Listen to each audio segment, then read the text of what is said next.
अवधूत चिंतन श्री गुरुदेव दत्त श्री स्वामी समर्थ. स्वामी सेवा मार्ग या माझ्या यूट्यूब चॅनलमध्ये आपल्या सर्वांचं खूप खूप मनापासून स्वागत आहे. प्रत्येक जण घरामध्ये कमाई करत आहे आणि चार बाजूने घरात पैसा कसा येईल हा प्रयत्न करत आहे. कारण या जगामध्ये पैशाशिवाय आपल्याला काही विकत घेता येत नाही. आणि पैसा जर असेल आपल्याकडचं लक्ष्मी प्राप्ती जास्त असेल आणि आपल्या घरात लक्ष्मी स्थिर असेल, आपल्या घरात जर वैभव असेल तर आपण सुखी आणि समाधानी राहत असतो. यामुळे आपण प्रयत्नशील राहतो की लक्ष्मी प्राप्ती कसं करणार, आपल्या घरातली धनवृद्धी कशी करणार, आपल्या घरामध्ये धन कोण्या बाजूने आणणार, आपल्या घरामधले अन्न वाढणार कसं, किंवा आपल्या घरामधील अन्नाची बरकता कशी होणार, धनधान्याची बरकता कशी होणार, या सर्व आपण प्रयत्नशील असतो. आपल्या घरातील सगळेजण प्रयत्नशील असतात आणि बरेच जण कष्ट करत असतात. पण जसा मोबदला कष्टाला पाहिजे तसा मोबदला आपल्याला मिळत नाही आणि भेटत नाही. मग आपण परेशान होऊन जातो. आपल्याला काय करावं आणि काय नाही हे सुचत नाही. हातात काम घेतलं तरी त्याला यश प्राप्त होत नाही. इकडून तिकडून पैसा कमवला, घरात आणला तर तो पैसा टिकत नाही. यामुळे घरातल्याची सगळ्यांची एकमेकावर चिडचिड होती आणि आपल्या घरामध्ये कर्जबाजारीपणा वाढतो. आपल्या घरामध्ये टेन्शन वाढतात. आपल्या घरामध्ये अशा गोष्टी होतात की मग आपण एकमेकावर कितीही जरी प्रेम करत असलो की त्यावेळेला आपल्याला काही सुचत नाही आणि एकमेकाशी वाद होतात, कटकटी होतात. मग हा पैसा सर्व बाजूनी कारणीभूत आहे. मग आपल्या काही इच्छा असतात, आपल्या काही कुठं जाण्याचे मार्ग असतात आणि ते सगळेच मार्ग आपले बंद होतात. कारण पैशाशिवाय आपलं काही इच्छा पूर्ण होत नसतात. शैक्षणिक प्रगती, शिक्षणात जरी शिक्षण शिकायचं म्हणलं तरी पैसा लागतो. एखादा व्यवसाय जरी करायचा म्हणलं तरी आपल्याला पैशाची, लक्ष्मीची गरज लागते. मग त्यावेळेला आपण एवढं परेशान राहतो की आपल्याला काहीही समजत नाही. आणि इकडून तिकडून जर पैसा कमवला तर तो पैसा टिकत नाही. टिकलेला पैसा अचानकच खर्च होतो आणि मागचे दिवस परत तशाला तसेच आपल्याकडे येतात. मग काय करावं काय नाही काहीही समजत नाही. मग आपण लक्ष्मी प्राप्तीचे उपाय करतो, लक्ष्मी प्राप्तीची तोडगी करतो. आणि शुक्रवार हा लक्ष्मी मातेचा विशेष सेवेचा दिवस आहे. लक्ष्मी मातेला प्रसन्न करून घेण्याचा दिवस आहे. असं की ज्या दिवशी शुक्रवारी लक्ष्मी मातेची सेवा, आराधना, पूजा, मंत्र, स्तोत्र, पठण जे काय कराल त्यापासून आपल्या घरातलं वैभव वाढत असतं. आपल्या घरामध्ये लक्ष्मी माता स्थिर राहत असतात आणि आपल्या घरातील गरिबी, दरिद्रता ही बाहेर पडत असते. मग आपल्या घरात जर श्रीयंत्र नसलं तर श्रीयंत्र आणून घ्या आणि ज्यांच्याकडे असेल त्याने दर शुक्रवारी श्रीयंत्रावर कुंकुम अर्चन ही सेवा करायची असते. आणि लक्ष्मी आणि नारायणाची त्या दिवशी विशेष सेवा करायची असते. आता लक्ष्मी नारायणाचा गायत्री मंत्र म्हणायचा, विष्णू गायत्री मंत्र, लक्ष्मी गायत्री मंत्र, कुबेर गायत्री मंत्र आणि त्याचबरोबर आपला कमलात्मक मंत्र पण आपण त्या दिवशी म्हणायचा आणि सुक्ताचं पठण करायचं. आता एवढ्या सेवा आपण बरेच सेवकरी खूप दिवसापासून करत आहेत. बऱ्याच लक्ष्मी मातेच्या सेवा करत आहेत, पण तरीही लक्ष्मी मातेची कृपा, आशीर्वाद प्राप्त होत नाही.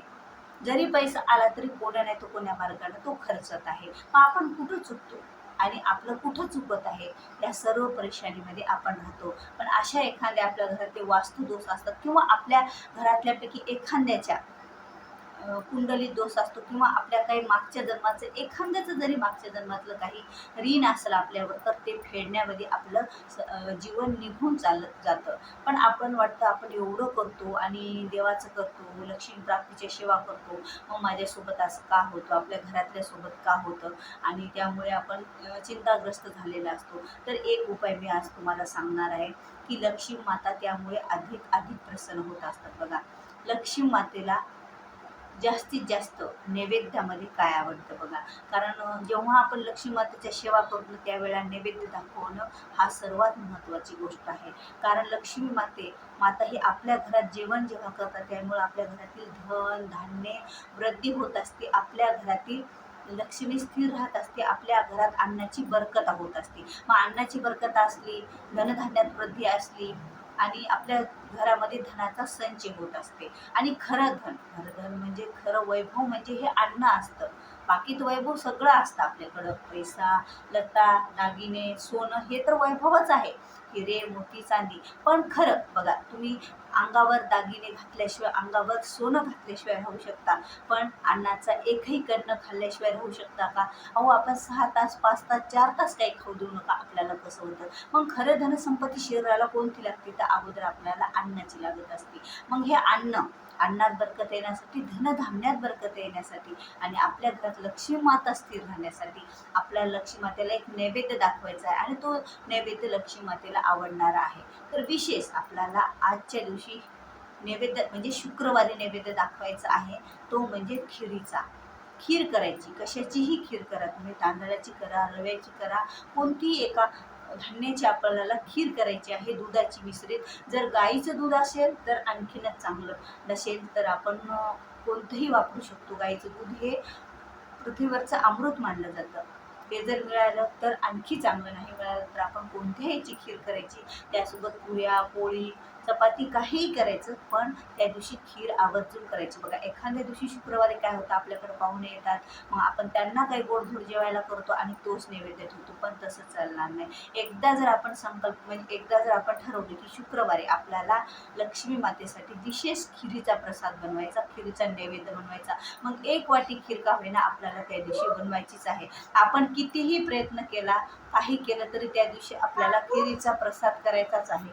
आणि शुक्रवारी अशा प्रकारे आपल्याला नैवेद्य करायचा आहे खिरीचा. आपल्या घरात पंचपक्वान्न जरी त्या दिवशी झाले तरी त्या दिवशी खिरीचा नैवेद्य करायचा आहे. बघा, एखाद्या दिवशी सण असतो, सणाला आपण वेगळा स्वयंपाक केलेला असतो, तरीही त्या दिवशी आपल्याला खिरीचा नैवेद्य लक्ष्मी मातेसाठी करायचा, आवर्जून करायचा, लक्षात ठेवून करायचा आणि आपल्या घरातील लक्ष्मी मातेला शुक्रवारी हा नैवेद्य दाखवायचा. बघा, आपल्या घरामध्ये अन्नधान्यात बरकत येणार, कारण लक्ष्मी मातेला दूध मिश्रित असा पदार्थ आवडत असून त्यात विशेष खीर ही लक्ष्मी मातेला आवडत असते. त्यामुळे खिरीचा नैवेद्य आपल्याला दर शुक्रवारी लक्ष्मी मातेला करायचा आहे.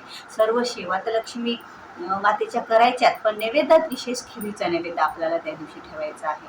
त्यामुळे काय होणार, लक्ष्मी माता आपल्यावर प्रसन्न राहणार, आपल्या घरात लक्ष्मी माता भोजन करणार, आपल्या घरात लक्ष्मी माता नैवेद्याचं प्राशन करणार. त्यामुळे आपल्या घरात बरकत येणार. आणि जर आपण श्रद्धेतून भक्तीतून आपण एखाद्या देवाला नैवेद्य ठेवतो, एखाद्या देवतेसाठी आवर्जून करतो, त्यावेळेस केलेली भावना, आपली भक्ती, आपली सेवा हा देव बघत असतो आणि तो देव तो प्राशन करत असतो. बघा, नामदेवाचं जेवण खाल्लं होतं विठुरायानं, जेव्हा नामदेवानी विनंती केली की त्याला लहान होते, माहीत नव्हतं त्यांना संत नामदेव की आता भोजन, आईनं सांगितलं देवाला नैवेद्य दाखवू नये, खीर दाखवू नये, त्यांनी ठेवली समोर, आता खास माझी आई मला आरडल ओरडल, तर नामदेवाला विठ्ठलाला प्रगट होऊन ती खीर खावा लागली होती. त्याप्रमाणे आपली भावना, भक्ती, श्रद्धा पाहून देव तो प्राशन करत असतो. त्यात त्यांची देवाची खाण्याचे भाव उतरत असतात. असं नाही की आता देवाच्या पुढे ठेवलं, आपण काही एवढे संत म्हणजे श्रेष्ठ नाहीत, आपण प्रपंचात आहेत, आपण आपल्या कर्मात आहोत. फक्त आपण देवाला नैवेद्य ठेवला, देवापर्यंत ते वास गेला, देवीने त्या नैवेद्याचा प्रसाद जरी त्यांनी भक्षण केला, ते सूक्ष्मद्वारे खात असतात देव. बघा तुम्ही, मग देवाला नैवेद्य का ठेवतो, आपण ते सूक्ष्मद्वारे खात असतात. त्यांचा भाव, त्यांची भक्ती, त्यांची श्रद्धा, त्यांचा आशीर्वाद, म्हणजे आपल्या भक्ती श्रद्धात त्यांचा आशीर्वाद उतरलेला असतो. त्यामुळे आपल्या घरातील बऱ्याच संकटाचं निवारण होतं आणि लक्ष्मी माता आपल्या घरात स्थिर राहतात, आपल्या घरात वैभव वाढतं, आपल्या घरात सुख समृद्धी वाढत असते.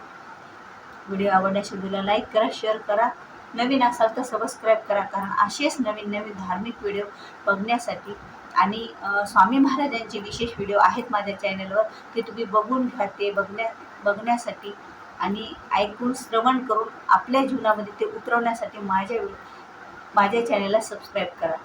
आणि व्हिडिओमध्ये जर एखादी गोष्ट तुम्हाला आवडलेली असेल तर खरंच लाईक करत जा. श्री स्वामी समर्थ.